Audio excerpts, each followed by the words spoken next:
नमस्कार प्रशिक्षुओं, साथियों एवं मित्रों। आज हम आप लोगों के लिए लेकर उपस्थित हैं डीएलएड पाठ्यक्रम का कंटेंट शैक्षिक संप्रेषण। आइए देखते हैं शैक्षिक संप्रेषण क्या होता है।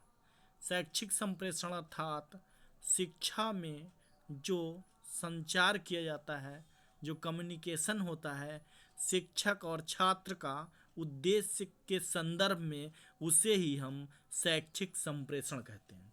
यानी शिक्षण के आधार पर हम संप्रेषण को देखें तो ये दो प्रकार का होता है, एक व्यक्तिगत संप्रेषण और दूसरा सामूहिक संप्रेषण।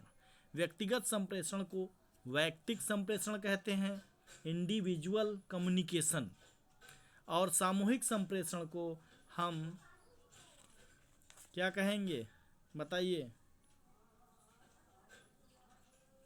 कलेक्टिव कम्युनिकेशन, यानी सामूहिक संप्रेषण। अब देखते हैं कि वैयक्तिक संप्रेषण होता क्या है। वैयक्तिक संप्रेषण अर्थात जब शिक्षक प्रत्येक विद्यार्थी को अलग अलग शिक्षण देता है अथवा शिक्षण प्राप्त कराता है तो इसे वैयक्तिक संप्रेषण कहते हैं। जैसे जब परामर्श और निर्देश देना होता है छात्रों को व्यक्तिगत रूप से, उनकी व्यक्तिगत भिन्नताओं को और उनके मनोविज्ञान को, मनस्कता को, आयु स्तर को देखते हुए जब कोई निर्देशन या परामर्श या संचार करना होता है, उसे हम वैयक्तिक संप्रेषण के रूप में जानते हैं। एस.जी. मेलविन महोदय ने बताया कि विचारों का विनिमय या व्यक्तिगत वार्ता के द्वारा विद्यार्थियों को अध्ययन में सहायता करना, आदेशित करना, निर्देशित करना आदि शिक्षक का प्रत्येक विद्यार्थी को अलग अलग समझाना महत्वपूर्ण होता है और इसे ही हम वैयक्तिक संप्रेषण के रूप में जानते हैं। अब देखते हैं हम वैयक्तिक संप्रेषण के उद्देश्य क्या क्या है, यानी क्या ज़रूरत है जो व्यक्तिगत संप्रेषण किया जाए, क्योंकि यह महंगा पड़ता है, ये समय अधिक लेता है। जैसे हम एक एक बच्चे का जब इंटरव्यू लेते हैं, मूल्यांकन करते हैं, उसमें भी तो संप्रेषण ही करते हैं, तब देखिए अधिक समय लगता है, समय, श्रम, धन अधिक खर्च होता है। ठीक, लेकिन क्यों हम ऐसा करते हैं, इसका उद्देश्य यानी वैयक्तिक संप्रेषण में छात्रों को क्रियाशीलता का अवसर देना है, यानी प्रत्येक छात्र क्रियाशील बनाया जा सकता है, प्रत्येक छात्र को सक्रिय किया जा सकता है, एक्टिव बनाया जा सकता है। यह अवसर देना ये वैयक्तिक संप्रेषण का प्रमुख उद्देश्य है। दूसरा है कमज़ोर छात्र हों या मेधावी छात्र हैं, उनको यदि हम वैयक्तिक शिक्षण कराना चाहते हैं तो हमें यह संप्रेषण अति लाभकारी होता है।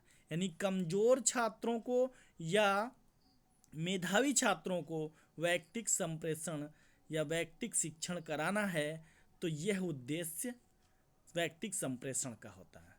यानी कि सामान्य रूप से हम सामूहिक संप्रेषण कर सकते हैं, लेकिन विशिष्ट रूप से नहीं कर सकते हैं, व्यक्तिगत रूप से नहीं कर सकते हैं, व्यक्तिगत भिन्नता के आधार पर नहीं कर सकते हैं, इसलिए वैयक्तिक संप्रेषण की आवश्यकता होती है। इसी को हम चेंज कर दें तो आवश्यकता बन जाएगा और ये उद्देश्य भी तो है ही है। और अगला पॉइंट है हमारा छात्रों के व्यक्तिगत रूप से उनके आवश्यकता अनुसार ध्यान देना।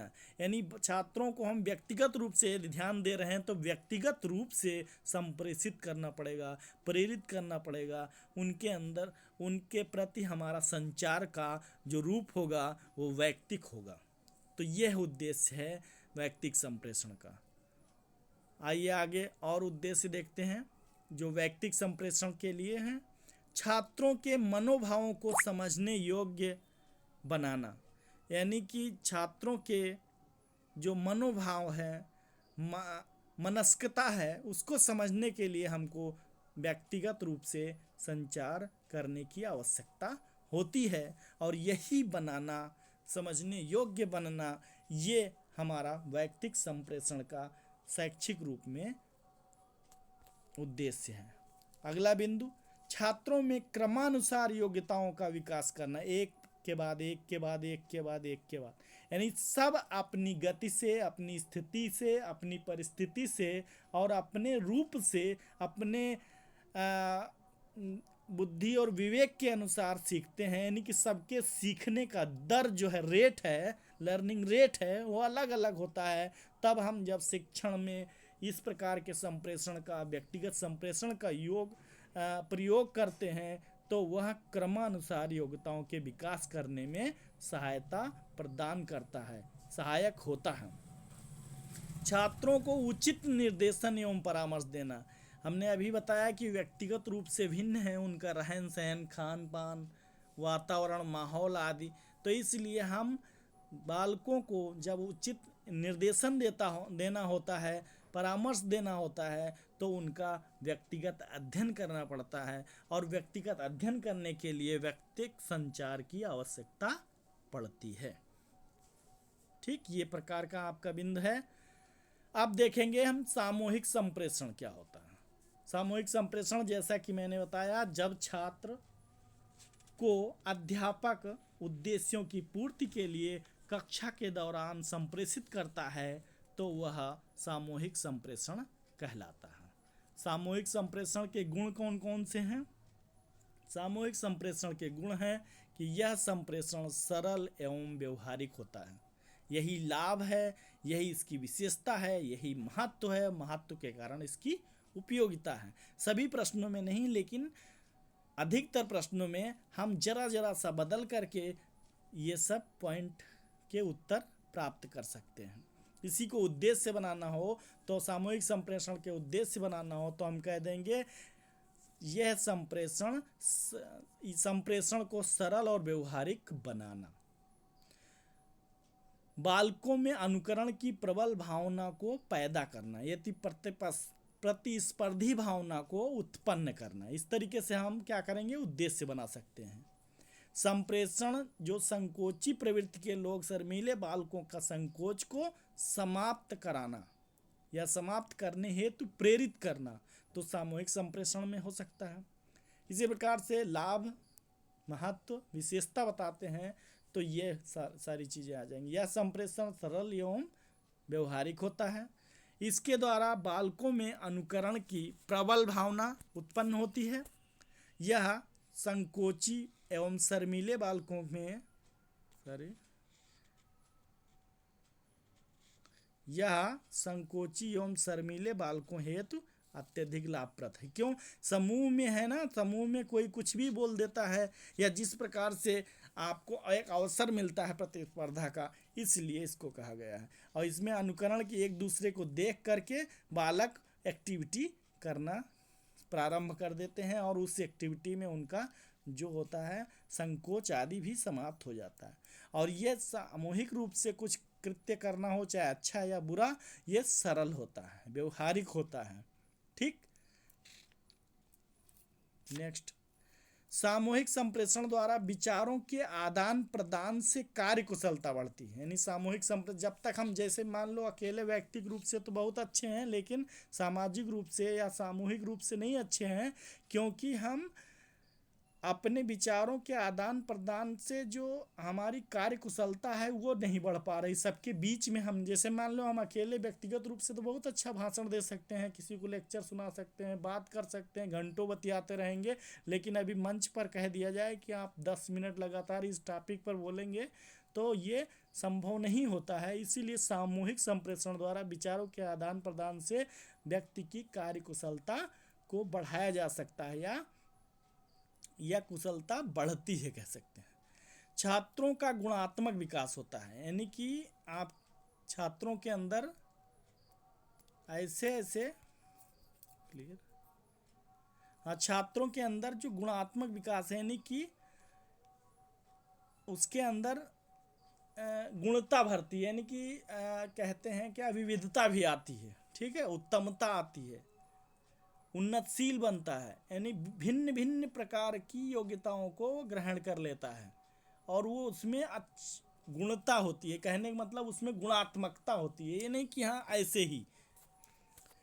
इसके द्वारा सामाजिक कौशलों के विकास में भी मदद मिलती है। सामाजिक कौशल अर्थात समाज में कब बोलना है, कहाँ उठना है, कहाँ बैठना है, कहाँ चलना है, आदि आदि जो सामाजिक रूप के व्यवहार हैं, सामाजिक मूल्य हैं, संस्कृति है, इसको भी बढ़ावा मिलता है।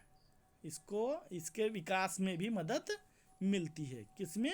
सामूहिक संप्रेषण में। यानी अकेले तो आप सब कुछ कर रहे हैं तो जो भी कर रहे हैं वो आपको अच्छा ही महसूस होता है, अच्छा ही लगता है, ठीक है, और अपने मन का ही करते हैं। लेकिन वही कार्य आप कोई ज़रूरी नहीं कि समूह में कर सकें, ठीक है।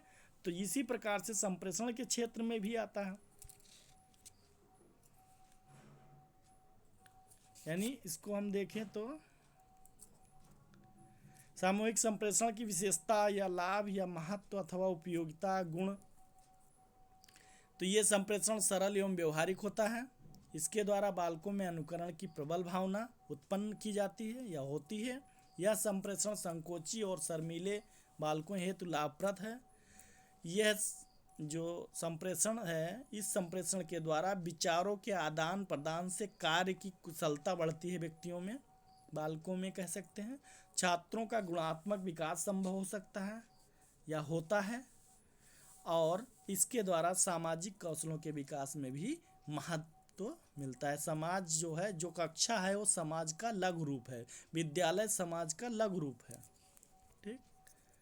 नेक्स्ट अब जो है, थैंक्स फॉर वाचिंग। एक बार शार्ट में देखें तो शैक्षिक संप्रेषण दो प्रकार का होता है, वैयक्तिक संप्रेषण और सामूहिक संप्रेषण। वैयक्तिक संप्रेषण जब कोई कक्षाध्यापक या प्राचार्य या कोई भी व्यक्ति आपस में बात करता है, केवल दो ही लोग होते हैं, तो उसे व्यक्तिगत संप्रेषण कहते हैं। और जब समूह में होते हैं तो उसको सामूहिक संप्रेषण कहा जाता है। सामूहिक संप्रेषण जो होता है वो सरल होता है, व्यवहारिक होता है, और जो व्यक्तिगत संप्रेषण है वह भी सरल और व्यवहारिक होता है। लेकिन एक क्या होता है, अधिक श्रम और श्रम साध्य समझ लीजिए होता है। क्योंकि जैसे वाइवा आपका होता है तो एक एक व्यक्ति को बुला बुला करके वाइवा लिया जाता है, तो वह क्या हो जाएगा, व्यक्तिगत संप्रेषण है। लेकिन यह क्या होता है, बाल केंद्रित होता है और मनोवैज्ञानिक होता है। यह प्रक्रिया सीखने और व्यक्तिगत सिद्धांत पर आधारित होता है, और यह प्रक्रिया जो है विद्यार्थी की स्थिति के अनुसार शिक्षा देने की व्यवस्था के रूप में प्रस्तुत होता है या व्यवस्था के रूप में माना जाता है।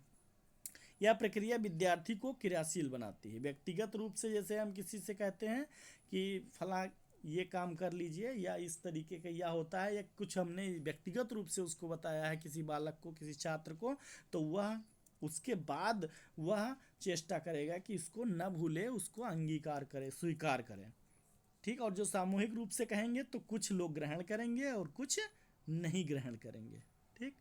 फिर क्या है, इसके जो दोष देखें तो इसका दोष ये होता है कि संभव नहीं है कि प्रत्येक छात्र या प्रत्येक विद्यार्थी के लिए एक अध्यापक की व्यवस्था की जाए। प्रत्येक विद्यार्थी को यानी कोचिंग, ट्यूशन सभी लोग कहाँ दे पाएंगे, ठीक।